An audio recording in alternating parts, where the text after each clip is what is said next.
दूसरा थिमोथियुस दूसरा बाब 3 और 4 आयत में लिखा है, 41 साल बाद मैं आपको बताना चाहता हूं, इससे फर्क नहीं पड़ता। पालूस यहां पर कुश्ती की बात कर रहा है। हमें अपने ख्यालात में भी जंग को लड़ना है। हमें बुरे ख्यालात की जगह अच्छे ख्यालात को जगह देनी है। क्या आप बिजनेस स्टार्ट कर सकते हैं? खुदा ने अगर आपके दिल में डाला है, आप बिजनेस कर सकते हैं। अगर खुदा ने आपके दिल में कुछ करने के लिए कहा है तो आप वो कर सकते हैं। सब कुछ मुमकिन है, कुछ भी नामुमकिन नहीं। अगर शैतान कहता है आपने नहीं कर सकते, इससे फर्क नहीं पड़ता। खुदा कहता है कर सकते हो तो आप कर सकते हो। दूसरा थिमोथियुस दूसरा बाब उसकी 3 और 4 आयत में लिखा है, आप इसलिए यहां पर हैं कि आप सिपाही की तरह आगे बढ़े, यीशु मसीह के अच्छे सिपाही की मानित। यहां पर नोटिस करें पालूस क्या कह रहा है। पालूस कहता है मैं आपके लिए दुआ करूंगा। मैं ये चाहता हूं कि मैं आपके लिए दुआ करूं। कई एक बार आप मुश्किल वक्त में दुआ करना भूल जाते हैं। बहुत सारे लोग छोड़ देते हैं। और मैं कल रात MMA 40 को देख रहा था। मैं एक जंग की मूवी देख रहा था और मैं भाई को बता रहा था। उन्होंने कहा कि अगर आप मुश्किल से निकलना चाहते हैं तो आपको दूसरे पर हमला करना होगा या फिर वहां से भाग जाए। इससे फर्क नहीं पड़ता कि आप किस तरह के हालात के अंदर हैं, मुश्किल के अंदर है, मुसीबत के अंदर है। अगर आप हमलावर नहीं होंगे तो शैतान हमलावर हो जाएगा। आपको शैतान पर हमला करना है। आपको खुदा में आगे बढ़ना है। आप कितनी मुश्किल को बर्दाश्त कर सकते हैं। कुछ लोग हैं जब मुश्किल वक्त आता है वो अपना ईमान छोड़ देते हैं। पालूस यहां पर कहता है, वो ये कहता है कि अगर तुम यहां पर हो तो आपको ईमान की कुश्ती लड़ना है।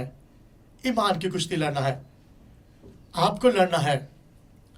लोग ये कहते हैं फलां शख्स मेरे बारे में गलत सोच रहा है। आपको ईमान की जंग लड़ना है।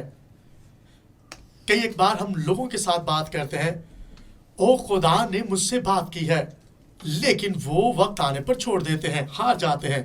मैं ये करूंगा, मैं वो करूंगा। वो नक्शे पर हर तरफ जाते हैं। क्या उन्होंने खुदा से ये सब कुछ सुना है? नहीं। बहुत से लोग हैं जब खुदा आपके दिल में कुछ करने को डालता है वो आपको कुव्वत देता है, फिर आपको उसके कलाम के मुताबिक आगे बढ़ते रहना है। आपको पालूस की जिंदगी के बारे में सुनकर आगे बढ़ते रहना है। हमें खुदा की बातों को सुनना है। जब हम इस कलाम को सुनकर आगे बढ़ते हैं या कई बार रुक जाते हैं, आपकी बरकत रुक जाएगी। खुदा का शुक्र हो जो कुछ खुदा ने हमें करने को कहा है। खुदा ये चाहता है हम उस कलाम को लेकर आगे बढ़े। नए अहद का 2/3 हिस्सा इस बात पर जोर देता है शैतान आपका मुखालिफ है। खुदा का शुक्र हो पालूस रुका नहीं है। 2000 साल बाद हम उस कलाम के वसीला से बरकत पा रहे हैं जो कलाम पालूस ने किया है। हम हर तरह की मुश्किल और मुसीबत का सामना कर पाते हैं क्योंकि पालूस काम करता रहा है। पालूस ने अच्छी कुश्ती लड़ी है। हमें इस कुश्ती को लड़ते रहना है। हमें इस जहां की कुफ्तों से कुश्ती को नहीं लड़ना, एक सोल्जर की तरह, एक सिपाही की तरह लड़ना है। आज की जो नशरियात है जिस पर मैं बात कर रहा हूं, जब आप बचाए जाते हैं एक ईमानदार होते हुए, आपसे भेड़ नहीं है, आप चरवाहे की भेड़ नहीं है। हाँ, सिर्फ भेड़ नहीं है, आप सिपाही भी हैं। आपको हथियारों का इस्तेमाल करना है, आपने लड़ना है। यूहन्ना की इंजील में लिखा है, तुमने नहीं बल्कि मैंने तुम्हें चुन लिया है। मैं देख रहा था, हाँ मैंने खुदा को नहीं बल्कि खुदा ने मुझे चुन लिया। ये खुदा का फैसला था। आपके लिए भी यही है। आज के दौर में आप हादसाती तौर पर खुदा के पास नहीं आए। खुदा ने आपको चुना है ताकि आप खुदा के साथ आगे बढ़ते रहें। खुदा ने इसलिए आपको चुना है ताकि आप को खिदमत गुजारी के काम में आगे बढ़ा। मैंने इसलिए तुम्हें चुन लिया ताकि तुम फल लाओ और तुम्हारा फल कायम रहे। और ये चाहता हूं कि तुम एक दूसरे से मोहब्बत रखो। वो यहां पर कहता है हमें दूसरों की बातों को सुनना है। उसने हमें चुना है, हमने फल को कायम करना है, हमने फल को आगे बढ़ाना है और हमने उसके इख्तियार को लेकर आगे बढ़ना है। जब मैं 19 बरस का था, जब मैंने कलाम खुदा को सुना, खुदा ने मुझे बुलाया है। पालूस यूं कहता है, खुदा ने आपको बुलाया है ताकि इंजील का काम कर सके। जब खुदा की बुलाहट आपकी जिंदगी में आती है, मुझे याद है